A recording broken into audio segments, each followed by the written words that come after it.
Okay. Do you hear me well? Yeah? Okay. Okay, so my name is Rémi Durafort. I'm working for Linaro. I've been working since 2014 on the Lava community, on the Lava project. And today I will speak about Lava community-enabled testing, which is more or less how to test Lava itself with the help of the community. So I will just do a brief summary of, I will repeat a bit what Lava is for some people that might not know about it. So Lava stands for Linaro Automated Validation Architecture. So it's a test execution system. So we take a kernel, DTB, RAM disk, raw image, whatever you want. We deploy it on a board, and then we will boot that board. Depending on which board, it will take different methods to boot the board. So we'll boot Linux, Android, Zephyr, some RTOS or things like that. And then we will run tests on that board directly.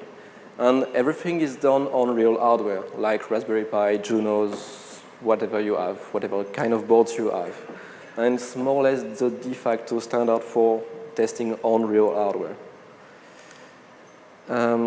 So just to compare what it is to test with Lava and without Lava. So let's say you're a software developer and you want to test your software on a Raspberry Pi, because that's a Raspberry Pi. So you do have a power control. You do have a way to get the serial relay, and you have a TFTP and an NFS server for Raspberry Pi quite handy. So you will have to type a lot of things, like you start by powering up the board, then you connect to the telnet session, you wait for U-boot to print the right string, you enter, then you type a lot of commands like DHCP, set server IP, load the RAM disk from TFTP, load DTB, etc., etc. Then you finally type the boot command, and you wait for the kernel to print things, and you try to see if there is some kernel crashes in between. And you arrive at the login, so you type your login password, etc., etc., run the tests, grab the results, and power off the board. That's all the steps that you have to do to run a test from scratch on a board. So if you want to do the same with Lava, you just take all the steps that you did, and you write down what you want to do in what we call job definition. It's just the configuration file for the job, in which you will list the resources you want to install on the board, like kernel, DTB, rootfs, and the tests that you want to run, and how you want to boot the board. And Lava will do everything for you automatically. So this part of Lava that controls the board directly is called the dispatcher. And nice thing is that it will do that 10 times a day if you want. It won't be crying for doing every time the same thing. Quite repeatable. Obviously, you can have many boards connected to the same dispatcher, and you can have many dispatchers in your infrastructure. So in this example, I have full Raspberry Pi connected to one dispatcher, and I have n dispatchers connected to the same server. And all these boards, dispatchers, and the server will be your lab. The server part in Lava is the one which is responsible for collecting the logs, showing the results to the users, getting the submission by the user, all the web API and things like that. And as I said before, the dispatcher is the part that is responsible for talking to the board directly. This is the part which is really doing something to your board. So as a user, if you want to use Lava, usually you will use a command line interface, like Lava CLI. It's as simple as using Lava CLI job submit and your job definition, which is a YAML file. I have on the slide, you see a small example of what a job definition might look. It's really just, and I highlight some bits that are important. So obviously, we have to specify what kind of device you want to address. So in this case, the device type is a qubit truck. Job name, timeout, priority, visibility, just not really important for today. And then you will have a list of actions. The actions are the things that you want the dispatcher to do on your board. So in this case, the first thing you want to do is to deploy using TFTP a kernel, you give a URL, a rootfs over NFS, you give also the URL, and a DTB. And Lava will do that for you. It will make these resources available. And then you want to boot the board using uboot, because the board has uboot, and you will have the rootfs available via NFS, so you specify that it's NFS boot. And you also need to auto-login, because the default rootfs has a login, so you need to enter the root username, and there is no password, but if needed, like Lava can also handle password, things like that. And then you list the test that you want to run. So usually we use Git repositories with test definition inside it that you want to run. So this is what you have to run as a user. So obviously we have many different device types, and every device does deploy boot and test in many different ways. So this is just an example. We can do so many different ways to boot and deploy that it's difficult to follow sometimes. We do support a lot of boards. This is actually the real list from 1 month earlier, I think. Knowing that since then we had 5 or 6 more boards that were added. And I still have some patches waiting to add 6 more boards. So it's growing indefinitely. It's a list which is growing indefinitely. So I guess you understand what my next slide is, which is we have a 150 board currently, 16 deploy methods, 22 boot methods, and 4 way to test. So it's something like more than 200,000 combinations. Honestly, most of them are just rubbish and won't do anything, because if you can't do TFTP with passboost, it's just not working, but it's still a lot of combinatorial. So the next question is, how do we test Lava itself? Because it's a testing software, so if it's not reliable, that does not make sense. So it has to be tested somewhere. And as it's a testing software, we would like to use it to test it itself. So if we can use Lava to test Lava, that would be really good. So that's why we created lavafed for Lava federated testing. So the work of the goal of lavafed is quite simple. Currently, for at least around 6 months, we are building for every commit 2 Docker images. One for Lava server, so the part of Lava which is doing the web UI and all the server side, and Lava dispatcher, which is the part of Lava that does talk to the board directly. And we want to test these two Docker images, well, let's say daily. Should be already good. If we can test master daily, that's really nice. And we want to test that based on the community. So based on the community labs, on the board that the community is using. So if some people no one is using a board type, maybe there is no reason to really test it. And anyway, there is no board to test it. And we also want to test the community use case. So what kind of tests they are doing. And as I said before, we want to use only Lava features. So we want to test Lava with Lava itself. So everything that we do are only Lava jobs, nothing more. We use notifications that Lava does provide. I know that Kernel CI is using a lot, and KFT too. And everything is based on using only APIs. There is no magic in it. It's just use plain Lava jobs talking with different Lava parts. So now, how do we really work? So we do have one server, which is a lavafed server. And to this server, there is just no board attached to it. So it's a Lava server without any board, which is just useless. And we know that in the communities, they have some boards, and they have some lab. So in a lab, you always have a server, which is a dispatcher, which is connected to a server, and physically attached to the dispatcher, you have some boards.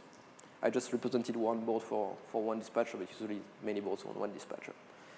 And I want to be able to run the test for the master version of Lava on this physical board that I cannot connect directly because they're not in my network, they're in private networks somewhere in the earth. So every morning, GitLab, which is our CI system that we use for testing Lava, which is our forge. GitLab will take the last master version, the last version of the Lava server Docker container, and will create an instance of it. That will be our lavafed server, the main server. And we will use that version as a reference version. And then we will start on each of the remote labs. We will start a Lava dispatcher. The container that I was speaking before, the Lava dispatcher container, the last version, we will start it on the remote Lava dispatchers itself. I will not explain all the details about it, but we can later on if you want. I'm just launching just a Lava job.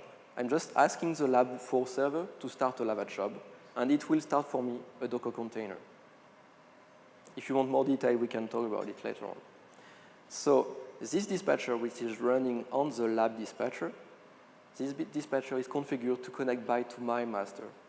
So we're building, using the community labs, the community dispatcher, we're building a Lava infrastructure which is distributed.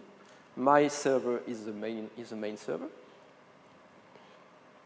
And the dispatchers that are in the lab, the community labs, a container will be connected back to my dispatcher, to my server. So as this container is physically connected to the board, it can control the board that is inside the lab server. So now I do have access to a Raspberry Pi. It's not mine. It's for the lab4 server, but I can use it now. So I will borrow it. So it's just some API call to use. So I'm calling the lab server, asking to put the board in maintenance, so they can't use it anymore. Copy all the configuration that it's available. It's only APIs call. Copy everything on my own server. So now I do see this Raspberry Pi in my own instance because it has been copied, all the configuration has been copied, and my dispatcher is running on their dispatcher. So now I can just submit jobs to my own server, and they will be running on this dispatcher, which is remotely somewhere on the Earth. And it will run all the functional tests that I want to run on a real Raspberry Pi, collect the results, and do some graphics for me to know if this exact master version is working or not on a Raspberry Pi. Obviously, when it's finished, I'm giving back the board back to the community because that's their board. I just borrow it. And I'm stopping the remote Lava dispatcher container. So at the end, we are back to this picture. So no more container. None of my containers are working anymore on their dispatcher. So current status of lavafed. Currently, we're using 2 remote labs only because we are just started. With only 5 device types, which is quite small compared to 150 that we have to test, and around 10 jobs a day, which is also really small. You see the results. Sometimes it's green, sometimes it's all red, but it's just normal. We're starting. We're trying to add new device types, new jobs, all functional tests, something like that. And one nice feature that we just added, it's called features. So it's a feature called features. The goal is to have a table like this one. It's working now. When we run a job on a B2260, in the job, I will have a list of the Lava features that I'm testing. So I will know that on this B2260, I tested TFTP deploy, and uboot with run this command boot. If the job is passing, then I know that this feature is working for a B2260. Which means that if you want to use the last version of Lava, use the master, the tip version, you just have to look at the table and look for your board, look for the features that you're using, because usually most people are using 1 or 2 features, not all of them. And you can decide, yes, if you can use that version or not. Because maybe you want to have the latest version for some reason. And even if it's not really the one, you might be able to use it if the features that you're using are working correctly. If you want to see the website and to see the results and see how to participate, please go to federation.lavasoftware.org. And obviously, we're looking for some people from the community to join the project. So please talk to me after the presentation if you have any question or whatever. And thanks for your attention, and if you have any question, I'm here for that. Is there a microphone somewhere?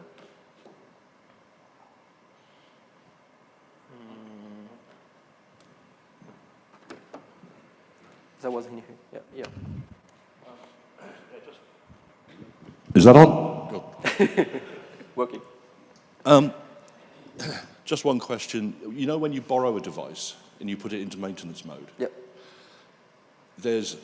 You'll have a transition reason. There'll be a reason stated, oh, this is being used over here. One of the problems from an administrator's point of view is that you see, oh, this is devices in maintenance. You go to the page, the transitions are all down at the bottom of the page. Ah, okay. So you don't see necessarily, you think, oh, I'll just put it back into online.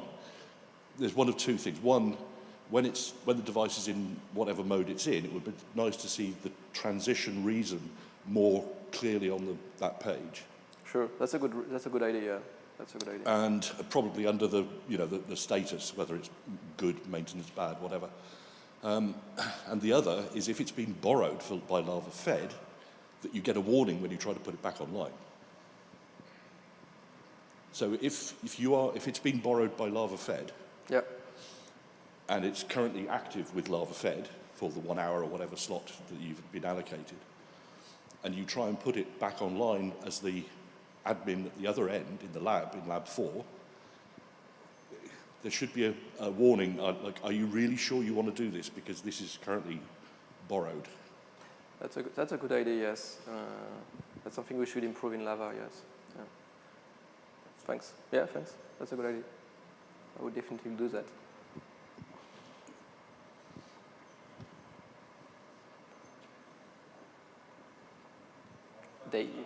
Dave, can you pass the microphone, please? Quick question. Just to which extent are you testing Lava itself rather than the boards? Okay, we are testing Lava itself using continuous integration. We do have a long test suite that runs a lot of tests for Lava internals. This is already done on any commit that we do. This is done by GitLab CI. But this is testing if the Lava server is working correctly, the results are presented correctly, things like that. But if you want to see if the interaction with the board we haven't break it, you need a real board. I already have I have an internal project called MetaLava that allows to test even if you don't have any board connected to it. It will fake most of the board outputs, but that's not enough because there is timing issues, there is some intermediate bugs that boards might have, and if you don't run on real hardware, you won't see that. So if you really want to prove that Lava is working with a Raspberry Pi, you need to have one Raspberry Pi connected to it and run some tests on it. Tests that you know that will all pass or all fail. You know the result of it, but you will have to run it on real hardware if you want to prove that it's working correctly.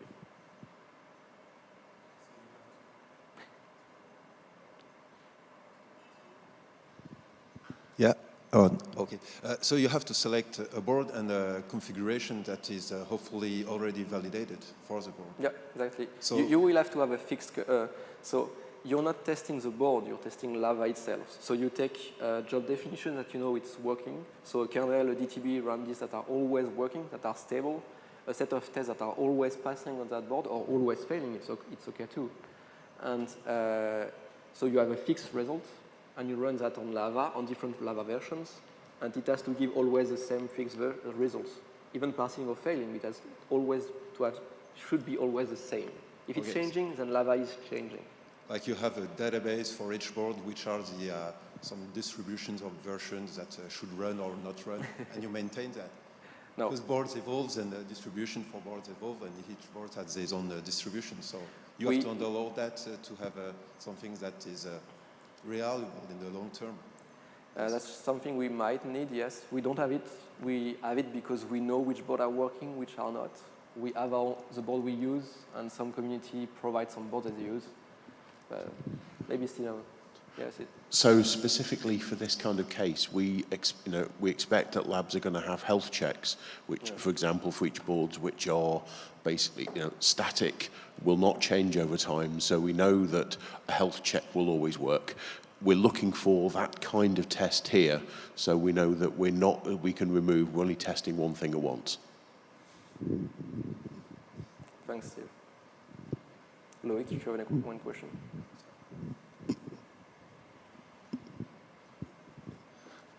Did you already find regression with this tool in Lava? Do you have an example of? No, I haven't. Yes, I did. That's right. I found one last week. One guy from Collabora, if I remember correctly, fixed a bug actually, and he broke another board. So he had just one string matching to find some U-boot errors. And in fact, in some other boards, they are just normal. It will always happen, but it will work anyway.